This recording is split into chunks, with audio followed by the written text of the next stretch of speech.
It's been a few months since we looked in on this modern classic, so I thought we'd polish our nanites and check how PlanetSide 2 was going, and whether it really is worth playing in 2021. I have to try and maintain some sort of sense of coming at this from a new player experience as well, as many of you who've never played PlanetSide 2 before, and I have many years and untold hours under my belt, I've got to try to separate the nostalgia and actually think about what the game delivers for players playing fresh today. Let's talk about some of that new content that's been added to the game and what's in the pipeline too. The third part of the campaign, that's the single player element that they added previously, isn't ready and released yet, but if you follow some of the devs on Twitter, you'll see some teaser images for some of the rather large additions added to the game.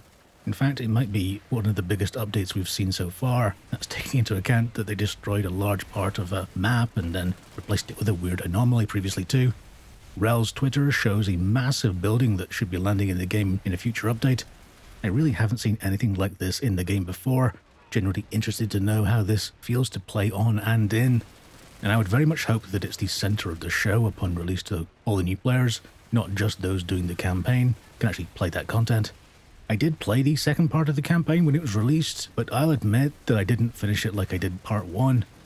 They opted for some specific focus on particular gameplay to gate the different parts of the campaign, and after playing this game for varying amounts of the last 8 years, I know that I don't want to spend my time in-game getting explosive kills, even for a campaign mission. So I'm not a fan of that general direction for the design of the campaign, but I also know that this is really the Tier 0 implementation for this sort of new content for the game. I'm sure they'll get stats on what works and what doesn't, and moving forward, lots will be learned and rolled into their thinking. And just a quick aside to say, if you do enjoy this video, please do tap that thumb up button. It helps me out with YouTube and discoverability and all stuff like that. If you tap that subscribe button right now as well, then I appreciate that too. Thank you. Something that we brushed on last time was the idea of outfit wars, essentially adding something of an esports feel to the game and a nice bit of competition between the player organizations that's always been the source of friendly rivalry throughout the life of PlanetSide 2. Not too long ago, Rel posted an early retrospective of how things were going and dropped some interesting stats on player participation. 3,840 players have taken part across 165 outfits, which sounds like a very healthy number considering the size of the game. I'm glad people are enthused with the notion that this is providing the outlet. There are also some details of specific issues, inconsistencies, and general problems that you might imagine might crop up in the setting up of this whole new side to the game.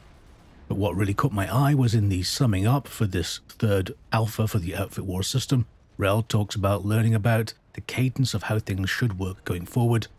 Clearly there's a honeymoon period when something new like this drops, but what level of enthusiasm and burnout will there be if moving forward the tempo of, the number of matches is just too high? That's exactly the sort of thing that you're not going to learn by theorizing and planning. You have to see how it works in the real world. And I actually enjoy this openness from the devs, the way it's engaging and respecting the community as we all look to the future of this promising addition. And on that community front, there was coverage of many of those matches on a number of Twitch channels like PlanetSide Battles and notable community content creators such as Kamikaze78. So if you're competitively minded and you fancy your shot in the limelight, then join or make your own outfit, and maybe that next match will have you charging for glory on the front lines. At the end of last year, we received news that Daybreak, and hence Rogue Planet Games, and hence PlanetSide 2, was being sold to a new owner named EG7 Global. I'm looking at the massivelyop.com coverage of this, and there's some rather large numbers used, not least the reported sale price of $300 million. Even more interesting is the follow-up article the next day looking at some of the details revealed by EG7's global investor presentation. That contains some revealing details on the whole of Daybreak. Let's just look at the PlanetSide 2 stuff specifically. The report details that PlanetSide 2 is Daybreak's second biggest game and counts almost 200,000 active players per month. Also in the last year, they describe what's termed as $8 million in bookings, thanks to 25,000 subscribers. My initial impression from all that is that the game's turning over more than I would have guessed. I admit to not being an expert in such things, but I know there was talk about PlanetSide 3 when Rogue Planet Games was first announced. But seeing these kind of figures gives me hope that decisions could be made to push ahead with that project in the future. Yes, I know we don't know the operating or development budget for the game, But if PlanetSide 2 can pull in that amount of money after 8 years, somehow it feels less pie in the sky to think of the IP as being valuable and something that people might want to build on in the years to come. Every time I come back to PlanetSide 2 after a time away, it honestly feels like a treat now. And now I know I can't let nostalgia rule my brain. There's simply no other game that delivers the kind of experiences that PlanetSide 2 does. Unmatched scale is probably the defining characteristic of playing this game. For all the battle royales that we've had and all the money poured into making large map FPS titles, there's an ocean of distance between what those games offer and the awe-inspiring spectacle that's almost commonplace in PlanetSide 2. The gunplay perhaps feels a little dated now, but it's certainly not at the level that spoils the experience in any way. I must admit that for new players, the job of getting the best from this game is more uphill than I would like to admit. My ability to look at open play zones and read the map to know where the best battles are located are skills that simply I just learned over time, but they do gate the experience for new players who don't simply know what to look for. It's possible to spawn into the game and find quietness and calm if you just spawn at the warp gate and then run out. You didn't really do anything wrong, but the game won't stop you doing what you probably didn't want. Learning how to get around or how to spawn in locations near fights is a fundamental skill for playing PlanetSide 2, and it's currently best learned by joining an open squad. Some are even specifically marked for being for new players and asking questions. So find a squad with a good talkative leader who doesn't mind sharing their knowledge.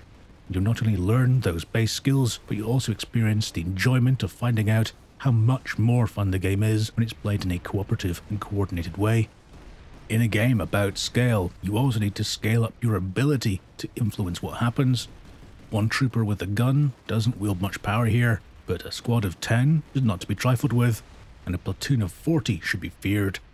That this game allows every single one of those 40 players to stop being a trooper and spawn a tank and organize a massive mechanized assault is the key to PlanetSide 2's enduring appeal and success. Thank you to those people who pointed me to another PlanetSide 2 player numbers statistics page after I commented that the previous one I used was no longer functional. Still, it's difficult to know how true these numbers are, presuming they're just reporting the ones that are exposed via the PlanetSide 2 API. But it seems that the average player numbers online is a fairly consistent 2,700 to 2,800 range, with jumps obviously higher when new content drops. Anecdotally, it means that I can find decent fights at almost any time, but I'll probably need to have a character in a time zone that's in a peak time, so maybe I don't play on an EU server in the middle of the night for me. I'll use a character on east or west coast of the US.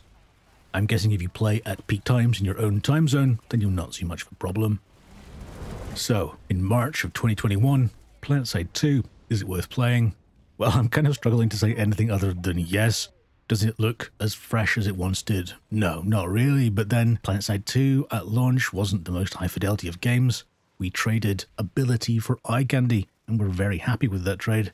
Those abilities haven't faded over time. If anything, they've become even more of a stark reminder that still nothing comes close to replacing what this game offers for free.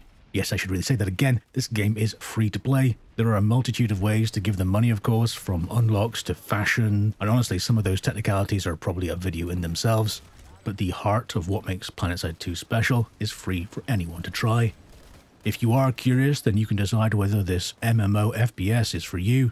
Grab the standalone client or just download it from Steam. It's a truly unique game, still alive and kicking and unmatched after 8 years. I know there are going to be some seasoned pros out there with passionate feelings about the game, but also if you're new, then let me know. What do you all think of PlanetSide 2? Let me know those powerful thoughts and feelings by leaving a comment below right now. Like always, I'll be reading every single one of them. If you enjoyed this video, then please do tap the subscribe button. It helps keep me making videos like this one that you'll enjoy. I cover all manner of FPS titles, some tactical hardcore games like Squad or Hell Let Loose, and I even looked at the truly spectacular Manifold Garden last week too. If you're someone who goes that extra mile and posts this video to Facebook or Twitter or Reddit or wherever, then an extra special thank you to you. It really is massively appreciated. Thank you so much for watching this video. I'll see you all next time. Take care.